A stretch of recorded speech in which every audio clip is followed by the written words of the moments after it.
डहाणू नगर परिषद निवडणुकीमध्ये भाजप विरोधामध्ये शिंदेंच्या सेनेच्या उमेदवाराला दोन्ही राष्ट्रवादीचा पाठिंबा। शेवटच्या दिवशी भाजपचे नगराध्यक्ष पदाचे उमेदवार भरत राजपूत यांच्या विरोधामध्ये सेना राष्ट्रवादी एकत्र। धारणी नगरपंचायतीमध्ये अपक्ष उमेदवार कमलसिंग बैस ठाकूर यांचा भाजप उमेदवाराला सुनील चौथमर यांना पाठिंबा, तर अमरावतीच्या धारणी नगरपंचायत निवडणुकीमध्ये काँग्रेस आणि भाजपमध्ये काटेकी टक्कर।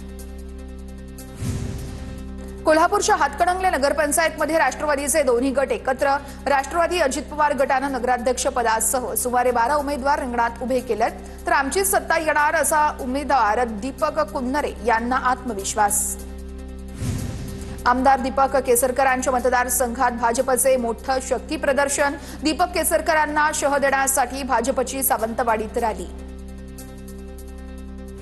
ज्यांना सत्तेचा माज आलाय त्यांना सत्तेतून बाहेर ठेवा, अर्जुन खोतकर यांची नाव न घेता मेघना बोर्डीकर यांच्यावर टीका। शिवसेनेच्या उमेदवाराच्या प्रचारासाठी खोतकर यांची जिंतूरमध्ये सभा।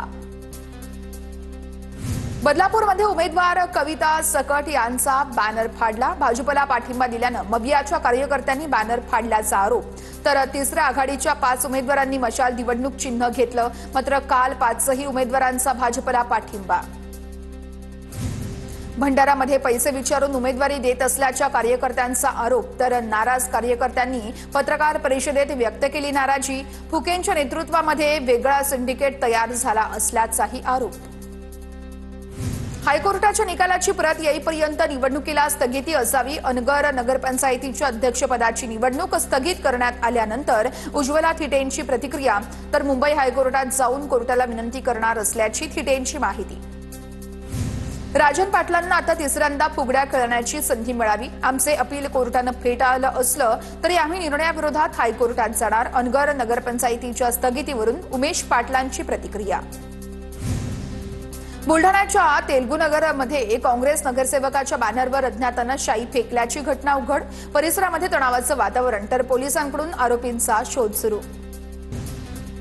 कागल नगरपालिका निवडणुकीतून ठाकरेंच्या सेनेच्या शारदा नागराळे यांची माघार। नागराळे यांचा हसन मुश्रीफ आणि समर्जित घाटगे यांच्या आघाडीला पाठिंबा, तर अचानक दिलेल्या पाठिंब्यामुळे ठाकरेंच्या शिवसेनेमध्ये मोठी खळबळ। शिराळा नगरपंचायत प्रभाग क्रमांक 4 मधील नगरसेवक पदाची निवडणूक लांबणीवर। नगरसेवक पदासाठी आता 20 डिसेंबरला मतदान घेतलं जाणार, तर 21 डिसेंबरला निकाल लागणार। धुळे जिल्ह्यातल्या नगरपालिका निवडणुकांच्या प्रचाराच्या तोफा थंडावणार। 3 नगरपरिषदांसाठी 10 नगराध्यक्ष पदाचे उमेदवार निवडणुकीच्या रिंगणात, तर शिरपूर, वरवाडे, पिंपळनेर नगर आणि शिंदखेडा नगरपंचायतीसाठी उद्या मतदान होणार। येवला नगरपरिषदेच्या निवडणुकीसाठी अजित पवारांच्या राष्ट्रवादीची येवल्यातून महारॅली। प्रचाराला उघे काही तास शिल्लक असताना मंत्री हसन मुश्रीफ, मंत्री छगन भुजबळ यांचा रॅलीमध्ये व्हिडिओ कॉन्फरन्सद्वारे सहभाग असल्याचं समोर। येवला नगरपरिषद निवडणुकीसाठी प्रशासनाची तयारी पूर्ण। निवडणूक अधिकारी आणि पोलिसांच्या उपस्थितीमध्ये मतदान पेट्या आणि आवश्यक निवडणूक साहित्याचं वाटप करण्यात आलं। जळगाव जिल्ह्यामध्ये एकूण 16 नगरपरिषद आणि 2 नगरपंचायतीसाठी उद्या मतदान होणार। जिल्ह्यामध्ये एकूण 977 मतदान केंद्रांवरती 8 लाखांपेक्षा जास्त मतदार मतदानाचा हक्क बजावणार। जळगावमध्ये जिल्हाधिकारी रोहन घुगे यांच्याकडून मतदान साहित्य वाटप प्रक्रिया, स्ट्रॉंग रूम आणि मतदान केंद्राचा आढावा, तर नगराध्यक्ष पदासाठी आणि नगरसेवक पदाच्या 464 जागांसाठी 1555 उमेदवार निवडणुकीच्या रिंगणात। नाशिक जिल्ह्यातील मनमाड, नांदगाव, सटाणा या नगरपरिषदांसाठी उद्या मतदान होणार। उद्या होणाऱ्या निवडणुकीच्या पार्श्वभूमीवरती मोठ्या प्रमाणामध्ये पोलिसांचा बंदोबस्त तैनात। हिंगोली नगरपालिकेसाठी एकूण 17 प्रभागांमध्ये 78 बूथवरती मतदान पार पडणार। 11 ब आणि 5 ब या 2 ठिकाणी मतदान होणार नसल्याची निवडणूक अधिकाऱ्यांची माहिती। नाशिक शहरामध्ये आतापर्यंत शहरात 4700 पेक्षा अधिक हरकती दाखल। मतदार यादीवरील घोळामुळे नागरिक आक्रमक। पंचवटी विभागीय कार्यालयामध्ये एका प्रभागात 800 हरकती दाखल। करमाळा नगरपालिका निवडणुकीसाठी प्रशासन सज्ज। 27 मतदान केंद्रावरती मतदान होणार। 162 कर्मचाऱ्यांची मतदानासाठी नियुक्ती। पालघर नगरपरिषदेच्या निवडणुकीसाठी ईव्हीएम मशीन आणि अन्य साहित्य घेऊन कर्मचारी मतदान केंद्रांच्या ठिकाणी रवाना। पालघरमध्ये 56 मतदान केंद्रांवरती मतदानाची प्रक्रिया पार पडणार। गडचिरोली जिल्ह्यामध्ये गडचिरोली, आरमोरी, देसाईगंज या 3 ठिकाणी नगर परिषद निवडणुकीसाठी जोरदार तयारी। 105 मतदान केंद्रात मतदानासाठी नियोजन। तर जिल्ह्यामध्ये सकाळपासूनच संध्याकाळी 5:30 वाजेपर्यंत मतदान करता येणार। नंदुरबार जिल्ह्यामध्ये होणाऱ्या उद्या नगरपालिकेच्या निवडणुकीसाठी प्रशासनाकडून मतपेट्यांचं वाटप। 4 नगरपालिकेच्या निवडणुकीसाठी 256 मतदान केंद्र। नगराध्यक्ष पदासाठी 20 तर नगरसेवक पदासाठी 470 उमेदवार रिंगणात। नागपूरमध्ये नगरपरिषद आणि नगरपंचायत निवडणुकीसाठी पोलिंग पार्टी सज्ज। नागपूरमध्ये जिल्ह्यामध्ये आता उद्या 853 मतदान केंद्रावरती मतदान होणार असल्याची माहिती। ईव्हीएम सह मतदानाचं साहित्य घेऊन मतदान पथक हे मतदान केंद्रावरती पोहोचलंय। पनवेल महानगरपालिकेच्या मतदार यादीचा घोळ, मनसेकडून मतदार याद्यांवरती आक्षेप। मतदार याद्यांमध्ये एकाच व्यक्तीला 268 मुलं। मनसेचा पनवेल तहसीलदार कार्यालयामध्ये वाद। नृत्यांगना गौतमी पाटीलची चंद्रपूरच्या मूळ शहरामध्ये प्रचार रॅली। काँग्रेस उमेदवारांच्या प्रचारासाठी गौतमीचा भव्य रोड शो। रोड शोमध्ये नागरिकांसह कार्यकर्त्यांची देखील मोठ्या संख्येने उपस्थिती। भंडाऱ्यामध्ये गोविंदा, तुषार कपूर आणि झरीन खान यांचा रोड शो लक्षवेधी ठरला। अश्विनी भोंडेकर यांच्या प्रचारासाठी आमदारांच्या वतीनं रोड शोचं आयोजन करण्यात आलं होतं।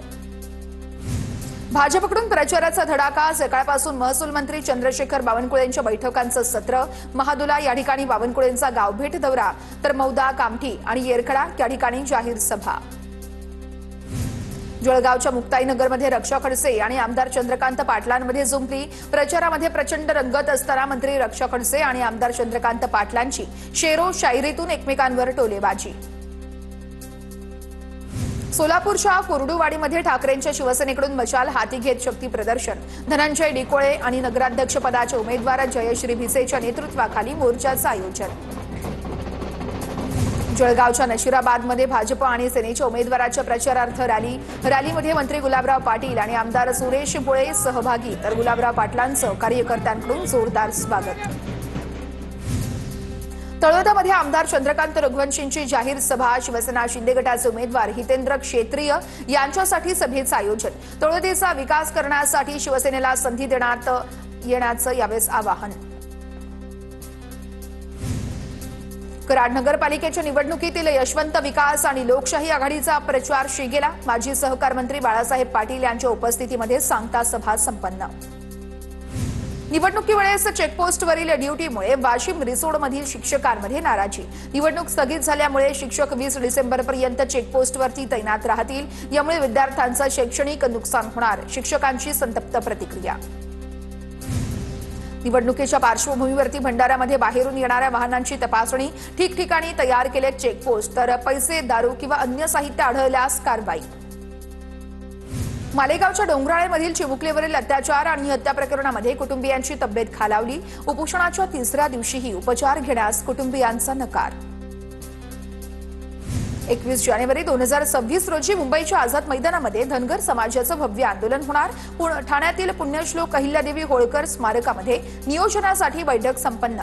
तक दीपक बोराडे यांच्याकडून समाजाला मोठ्या संख्येने उपस्थित राहण्याचं आवाहन। आमदार माऊली कटके यांच्या वाहनानं मुलीला धडक दिल्याची माहिती। शिरूर तालुक्यातील बोरहाडे मळावरती अपघात झाला। दरम्यान मुलीची प्रकृती उत्तम। वडिलांची माहिती, तर कुठल्याही गोष्टीचं राजकारण करू नका, माऊली कटकेंची प्रतिक्रिया।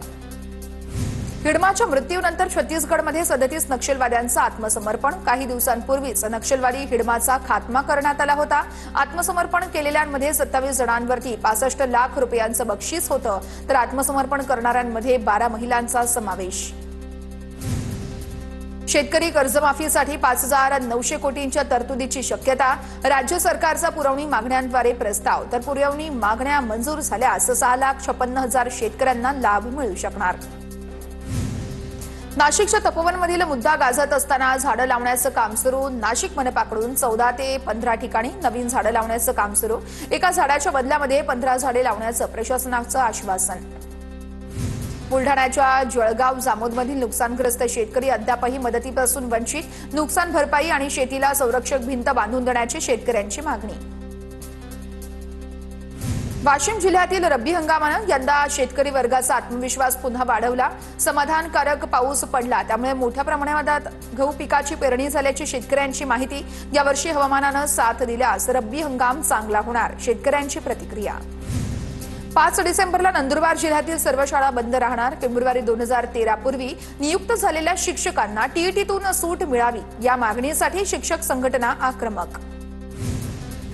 नागपुरातील उपमुख्यमंत्री शिंदेंच्या शासकीय बंगल्यावरती पहिल्यांदाच लिफ्ट, 2 माळ्यांच्या बंगल्यावरती अत्याधुनिक लिफ्ट। उपमुख्यमंत्री कार्यालयाच्या मागणीनुसार सार्वजनिक बांधकाम विभागानं लिफ्ट लावली। मंत्र्यांचे बंगले सज्ज करण्यासाठी 24 तास काम सुरू। नाशिकमध्ये 3 तलाक विरोधामध्ये पोलीस ठाण्यात गुन्हा दाखल। कॅनडातून पतीने पत्नीला फोन करून 3 वेळा तलाक उच्चारत पत्र पाठवलं। ऑनलाईन पत्राद्वारे पत्नीला तलाक देण्याचा पतीचा प्रयत्न। नागपूरमध्ये मोकाट श्वानांना पकडण्यापूर्वी सर्वेक्षण केलं जाणार। पालिका प्रशासन भटक्या श्वानांबद्दल सक्रिय। भटक्या श्वानांच्या उपद्रवापासून नागरिकांची सुटका होणार। नवी मुंबई आंतरराष्ट्रीय विमानतळावरती यशस्वीरित्या प्रवाशांची एकत्रित चाचणी। 25 डिसेंबरपासून नियमित उड्डाणांना सुरुवात केली जाणार, तर गर्दीचा भार कमी करण्यात नवी मुंबई विमानतळ मोठी भूमिका बजावणार। दितवाह चक्रीवादळामुळे तापमानामध्ये 2 ते 3 अंशांनी वाढ होण्याची शक्यता। रविवारी नागपूरमध्ये 11.4 अंश सेल्सिअस किमान तापमानाची नोंद, तर दितवाह चक्रीवादळामुळे विदर्भातील वातावरणावरती मोठा परिणाम। डोंबिवलीमध्ये कौटुंबिक वादातून पतीकडून पत्नीची हत्या, त्यानंतर फरार झालेल्या पतीनं ट्रेनसमोर उडी मारून स्वतःही आत्महत्या केली। पोलीस तपासात आरोपीची ओळख पटली। तणावातून आत्महत्या केल्याचा पोलिसांचा संशय। पुण्यामध्ये चाकू हल्ल्यात दुकानदाराचा मृत्यू। दुकानापुढे गोंधळ घालत बसून या ठिकाणी गोंधळ घालत बसू नका असं म्हणून हटकल्यानं त्यांच्यावरती चाकू हल्ला झाला होता। उरुळी कांचन गाव हद्दीतील तुपे वस्ती परिसरात रात्री 8 वाजण्याच्या सुमारास झाला होता हल्ला। पिंपरी चिंचवडच्या विजयनगरमध्ये मध्यरात्री 2 दुकानामध्ये चोरी, 13 तोळे सोनं लंपास। घटना सीसीटीव्ही कॅमेऱ्यामध्ये कैद। पोलिसांकडून चोरट्यांचा शोध सुरू।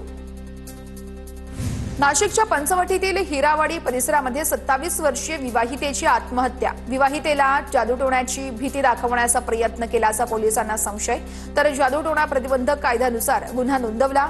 विवाहितेच्या पती, सासू आणि नणंद अशा एकूण 5 जणांना अटक।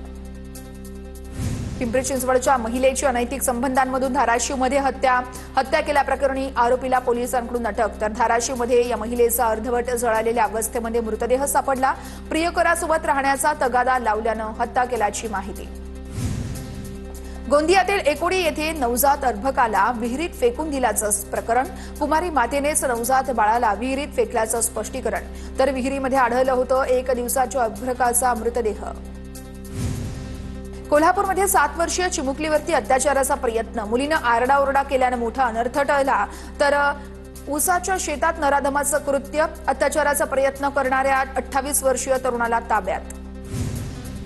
पिंपरी चिंचवड शहर पोलिसांकडून पिंपळे सौदागर या ठिकाणी कारवाई। स्पा सेंटरच्या नावाखाली चालवणाऱ्या एका सेक्स रॅकेटचा पर्दाफाश। वेश्या व्यवसायामध्ये अडकलेल्या 7 तरुणींची पोलिसांकडून सुटका। स्पा मालकावरती पोलिसांकडून गुन्हा दाखल। नियंत्रण सुटल्यानं अपघात झाल्याची माहिती। अपघातामध्ये 2 जण जखमी। वाहतूक काही काळ विस्कळीत। वर्ध्याच्या सावंगी शिवारातील बेडा परिसरामध्ये अवैध गावठी दारू भट्ट्यांवरती पोलिसांची कारवाई, तर कारवाईमध्ये 4 आरोपींवरती गुन्हे दाखल, तर 5,02,000चा मुद्देमाल जप्त। 29 नोव्हेंबरला पुण्यातील 2 सोन्याच्या दुकानामध्ये दरोडा टाकण्याचा प्रयत्न। कोंढवे, धावडे आणि शिवणे या ठिकाणची घटना। पोलिसांनी 4 आरोपींना ताब्यात घेतलं, तर इतर 2 आरोपींचा शोध सुरू। अंधेरी पूर्वेतील एमआयडीसी मधील वृत्तवाहिनीच्या कार्यालयाला आग। शॉर्ट सर्किटमुळे लागलेल्या आगीमध्ये लाखो रुपयांचा माल जळाला। सकाळी 11 वाजता आग लागल्यानंतर 10 अग्निशमन दलाच्या गाड्यांच्या मदतीनं आग विझवण्यामध्ये यश। आगीत कुठल्याही प्रकारची जीवितहानी झाली नसल्याची माहिती समोर। कल्याणमध्ये ब्लॅकमेल करून महिलेवरती अत्याचार करणारा राजकीय पदाधिकारी प्रियकर अखेर गजाआड। लग्नाचा आमिष, बलात्कार, मोबाईल हॅकिंग आणि अश्लील व्हिडिओंचा वापर करत केले होते अत्याचार। अखेर 1.5 महिन्यांच्या पाठलागानंतर आरोपी विनीत गायकरला अटक।